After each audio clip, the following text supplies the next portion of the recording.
भारत आगरे हार मानिथिला पाकिस्तान 93,000 सैन्य भारत आगरे मुंड नुआइथिले। आउ सेदिन गठन होइथिला बांग्लादेश। सेदिन थिला 16 डिसेंबर। आउ सेदिन भारतीय सैन्यक वीरत्व आगरे हार मानिथिले क्रूर पाकिस्तान। विश्व रे एही दिन भारतर सर्वबृहत विजय भावे इतिहास रे लिपिबद्ध होई रहिछि।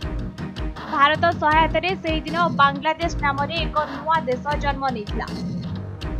पाकिस्तान हिंसारु मुक्त होई बांग्लादेशी लोक भारत को शाबाशी जणाइथिले। आउ सेदिन भारत पालिथिला विजय दिवस।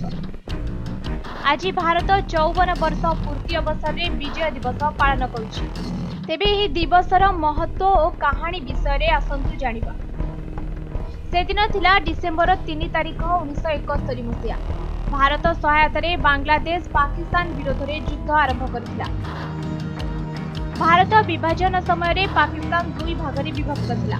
भारतर पूर्व पटे थिबा स्थान को पूर्व पाकिस्तान और पश्चिम रे थिबा स्थान को पश्चिम पाकिस्तान कहा जाउथिला। पूर्व पटे अधिकांश बंगला भाषा भाषी लोक रहुथिले, मात्र पश्चिम रे उर्दू भाषा भाषी लोक रहुथिले। पश्चिम लोक अत्यंत क्रूर भावे पूर्व लोकक उपरे अत्याचार करुथिले। एपरिकी पूर्व पट लोकंकु अत्यंत घृण्य दृष्टि देखुथिले। शेषरे एमाने पश्चिम पाकिस्तान ठारू अलग होई बांग्लादेश नाम रे एक नुआ देश करबाकू प्रस्ताव दियंती। मात्र पश्चिम पाकिस्तान एही कथारे संपूर्ण भावे नाराज प्रकाश करे।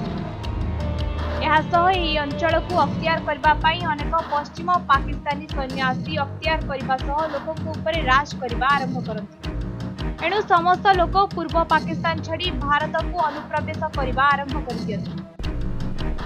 एही समय इंदिरा गांधी भारतर प्रधानमंत्री भावे दायित्व तुलाउथिले।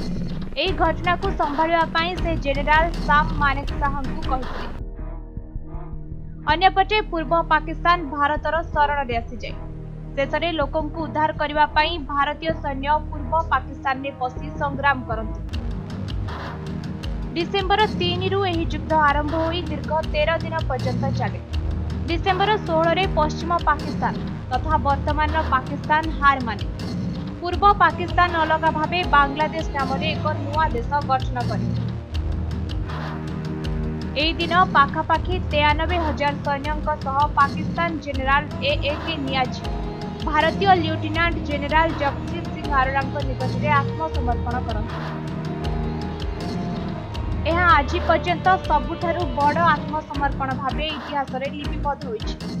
एही युद्ध रे पाखापाखी 3,000 रु अधिक भारतीय सैन्यक जीवन जाइथिला।